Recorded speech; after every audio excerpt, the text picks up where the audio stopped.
Hey guys, I'm here with, I want to say a friend, but I would say a father and somebody that's really made an impact on my life. You talking about me? Oh no, I was waiting for somebody else to come. No, I'm just kidding. There's lots of stories I feel like I could share just because your messages have just honestly shaped a lot of the way that I view the Word and the Spirit. And so this is Chad Norris. He is the pastor. I never call you pastor because you're coach. So this is coach. I don't let anybody call me pastor. I know, which I love. I think it's because I told God there's 3 things I never do.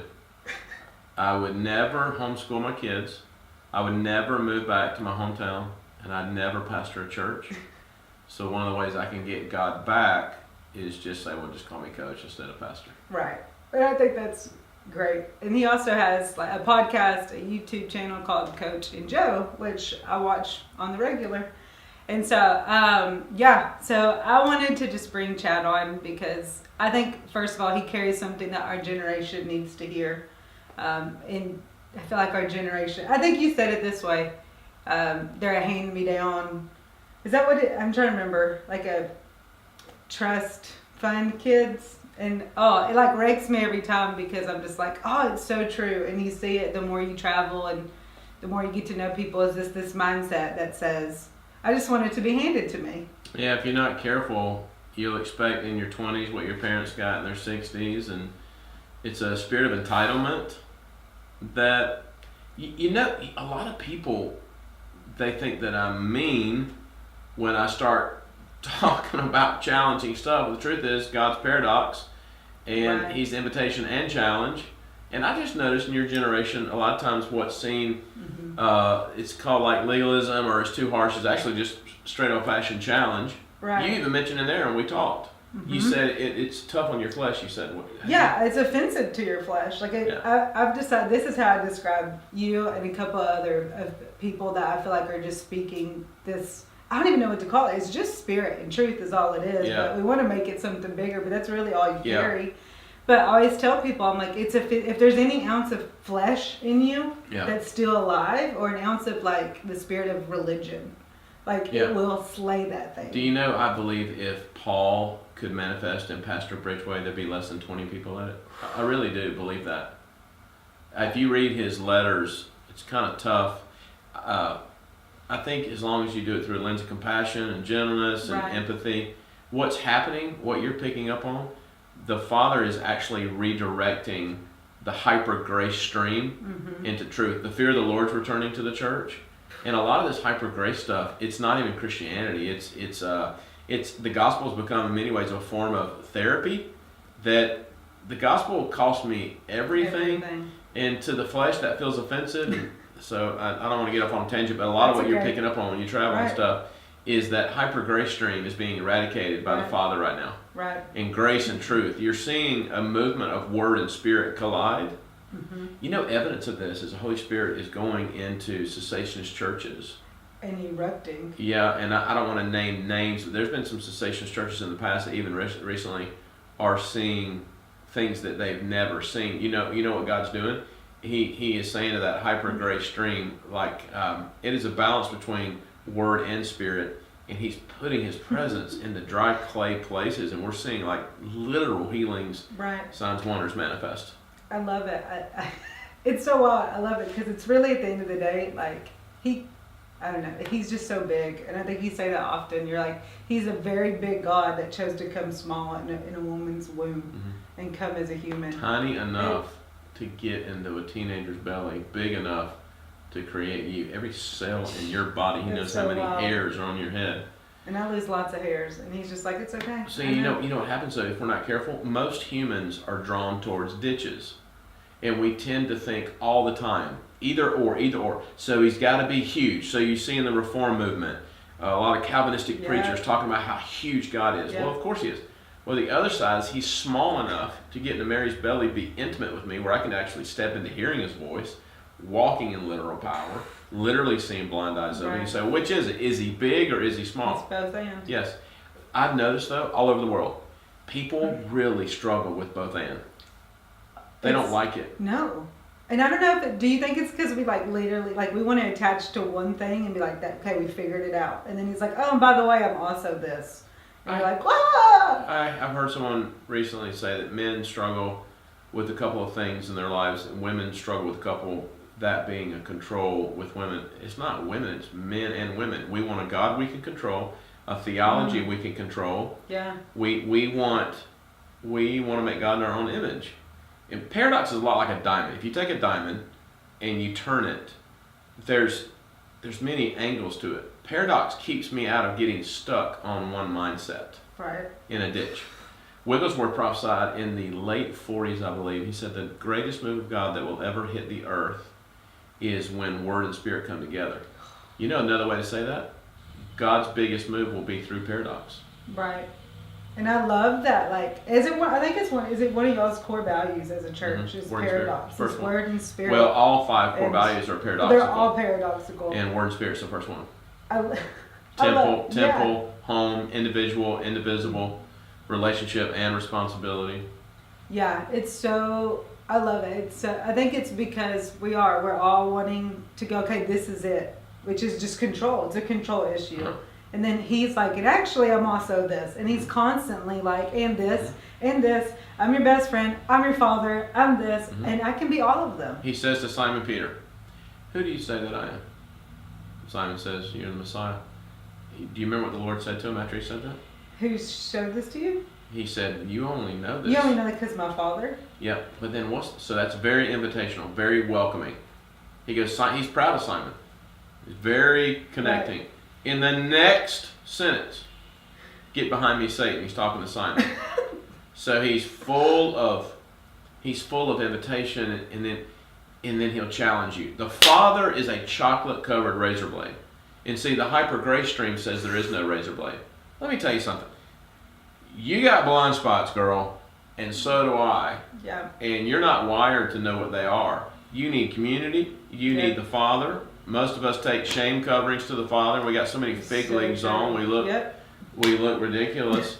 And see, some of that razor is the Father saying, listen, I only discipline those I love. So I'm going to speak into some things right now that are hard for you to hear. But that hyper grace stream says, well, God would never do something like that. Mm-hmm. We have created a God in our own image. It's not even real. No, it's self-absorption. It's, woo, yeah. Have you ever seen anyone grow outside of challenge? No, it takes tension to grow. I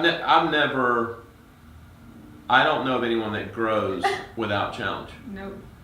I want to write a book one day called, excuse me, Father, is that your knife in my back? And I want it to be about how God uses community to bring conflict in your life to transform you. Yeah. Jack Deere said to me one time, he said, I got a warning for you. And I was like, do tell. Jack was a pioneer in the early days in Kansas City, wrote 2 groundbreaking books. He's a father in the faith to a lot. He's a pioneer. You may be too young to know who Jack. No, I actually know Jack. Jack said to me, his books. He said, whatever you do, don't travel for a living only. And I said, why? He said, if you don't have a local body to plug into, you won't have conflict in your life. And if you don't have conflict, you won't be transformed. Woo! See what a lot of people do? A lot of people bail on churches that bring conflict in their lives, thinking it's not God, and they put a judgment on that. It's actually a seed of hyper grace that thinks that, well, he's always just going to hug you. No, sometimes he's going to challenge you. Yeah. And he's going to use community to do it. We need this tension to grow. Yeah. Jesus exists to bring tension into your life. Yeah. He tells the disciples, hey, come here. Gather up in 2s. I want you to go into towns. And by the way, don't take anything with you. That is not an easy thing. No, it's not. I used to think that the purpose of the gospel was to eradicate tension in my life. The call of my life is to die. Yeah. That is tension. That's Luke 9:23. Sorry, you get me started. No, I love it. I absolutely love it because I think it's the thing that I live for. Like, I would love to leverage my life to see a generation understand that when you say Jesus is mean, like, you're actually running away from everything that he made, like, available to you. Because it's only found on the other side of that tension. That's where he's found. You can't find a story, a narrative in the Bible of someone going to a higher realm of glory without going through suffering. On the other side of suffering is glory. But if you're not careful, you'll think, well, no, Jesus died, and his blood means I don't have to go through the stuff. It's actually an invitation that you actually get to go through the stuff. Right. I got a verse for us. I'm going to look this up. I think it's Revelation 21:21. Yeah. Let me ask you a question. Have you ever thought about the passage in Revelation? I've been thinking on this recently. Where he talks about the pearly gates. When I look at Revelation 21:21, the idea of pearly gates, I'm just asking the question, is it possible that that's there as a reminder of what was happening to us while we're here? A pearl is formed through pressure, grit, and tension. Why would it be any different for you and I? I don't. It's not. I think. Could it be that we have so numbed down the truth with cheap grace?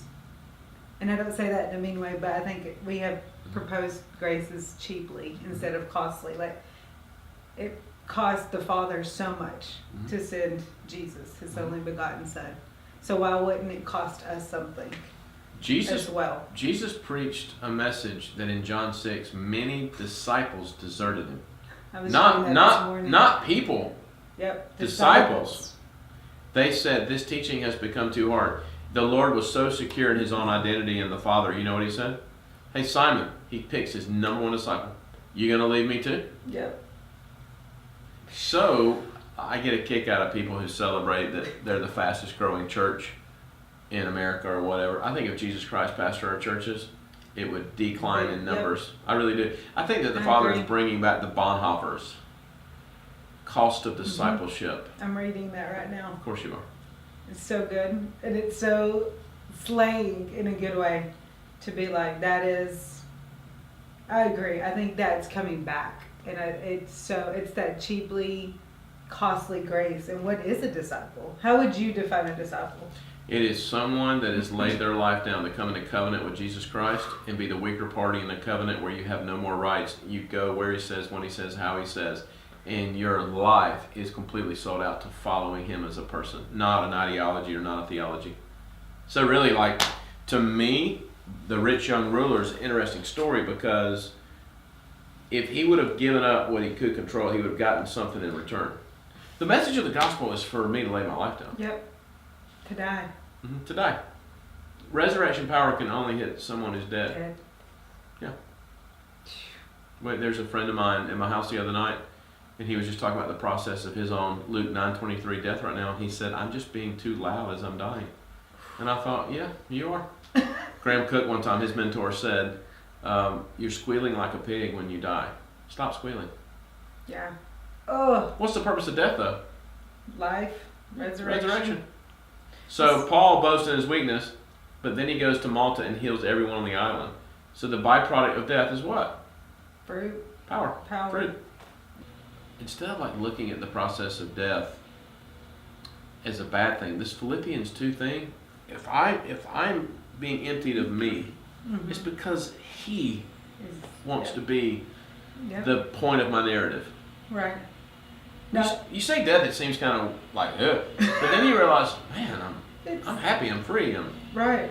Well, that's the thing is like when we say death, it is this lame, I guess, yourself, but it's unto him. It's like, of course I want to die. Of course I'm going to throw myself on the altar.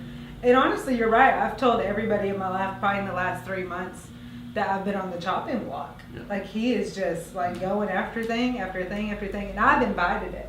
I think there's moments where he does it, but then I was like, God, Psalms 24 says those with clean hands and a pure heart, they're the ones that ascend.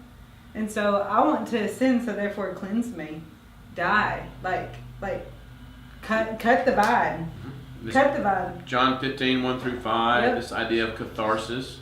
If I'm desiring to die for the point of enjoying pain, that's just silly. That's morbid. Yeah, it is more. There's a lot of religion. There's a lot of sects of religion that go that way. The point of this is life. Yep. What's the first thing the Father, loving Heavenly Father, what's the first thing he does with his Son before he begins his ministry? The first thing he does. The first thing he sends his Son to do before his ministry begins. He gets the privilege of what? Which word? Before he does anything. Oh, before he does anything. 40 days. In the wilderness. With what happening? the Spirit led him into the wilderness, and he wrestled, and he died. That is the greatest invitation. So look what happens. The audible voice from heaven. This is my beloved boy, whom I'm well pleased. You get the privilege of wilderness. Right. There is no palace in our narrative without a wilderness. Right. I watched a show with Oprah on like 15 families that won the lottery. It ruined all of their lives. Oh, man. We got a bunch of spiritual trust fund babies in this generation that need to be willing to pay the price, like the saints that they've learned from went through. Like a lot of times we see these fathers and mothers in the faith, and it's like, I want what they carry. No, you don't. Everybody wants to be Noah. The benefits of what they carry. Yeah. Noah had to build a boat. Paul had to die. I love the illustration you've used in one of your sermons about turbulence. Mm-hmm. That I think you were on an airplane maybe or something. And Father loves turbulence. Yeah, and I love the way that you put it because it is true. Like there's the turbulence that they warn you ahead. Like, hey, we're going to hit some unexpected turbulence coming in 5 minutes. And then there's a turbulence where they don't even see it coming. About a year and a half ago, the Father told me what I was going to go through. I wrote it down, told elders what was coming. It happened, and I still had a hard time navigating it. Yeah. Oh. But he's in it. That's the thing. It's like he's in it. He's in it. And think about it. He cuts covenant with Abram. What's he tell him to do? Kill your son. Kill your son. I've never seen God be really close to someone that he doesn't test. Right. See, this hyper grace movement says there is no testing. Jesus was tested so that you don't have to be. So you don't have to What be. are we doing? Oh. What are we doing? We got to stop. Yeah. Knock it off. Totally. What would you say from somebody, whether they have been in hyper grace, but what would you say is the thing, like if you could, I guess essentially like if you had one moment with our generation currently, what would be your invitation of what would you take that moment to say this?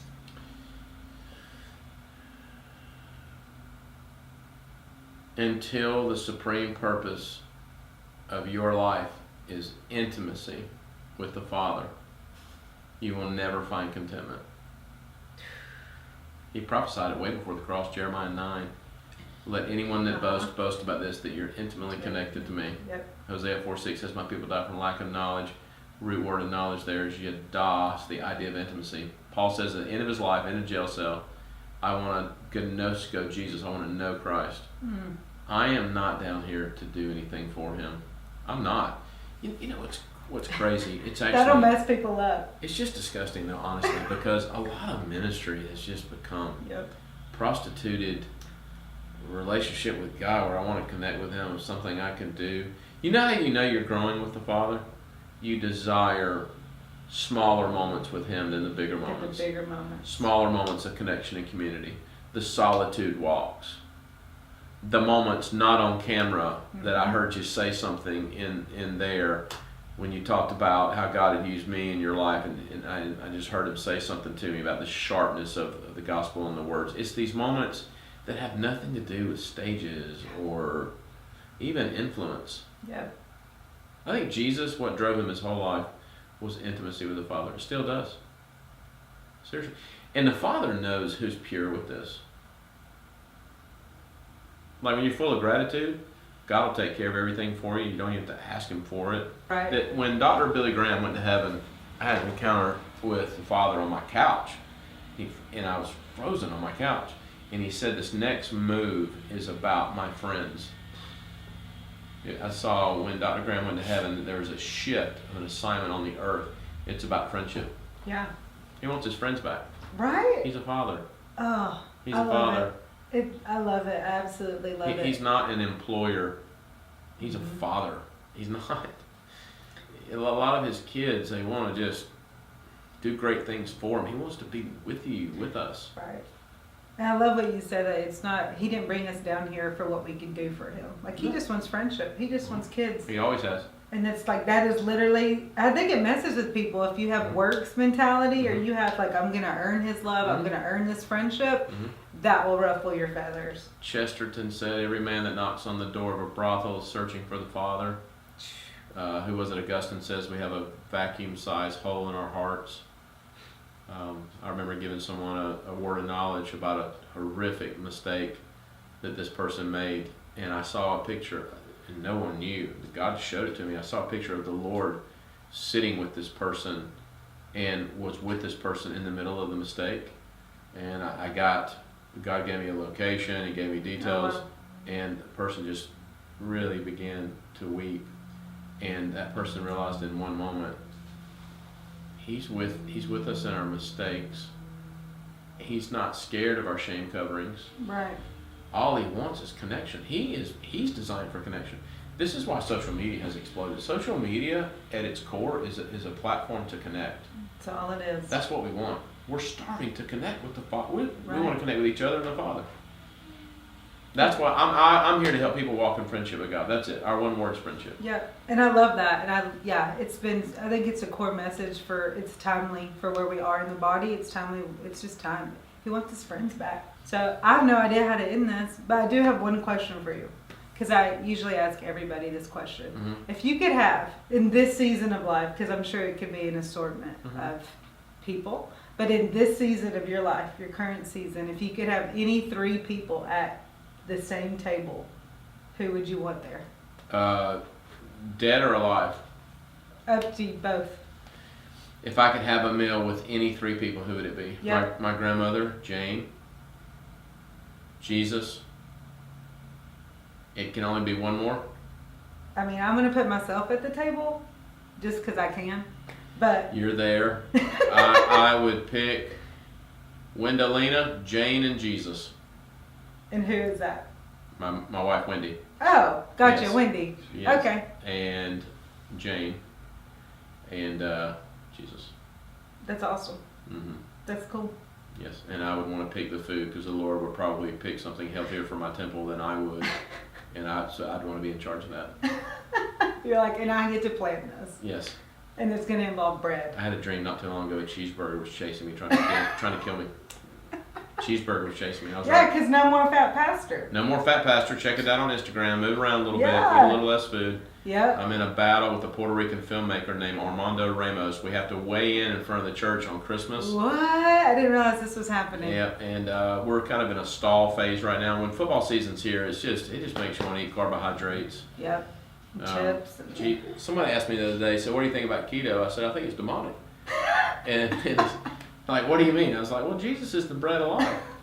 He's not the beef jerky of life. He's the bread of life. Oh, Lord. So I would eat with Jesus, That's my awesome. grandmother, and my I wife. love that. I love that. Awesome. Cool. Well, thanks for hanging out.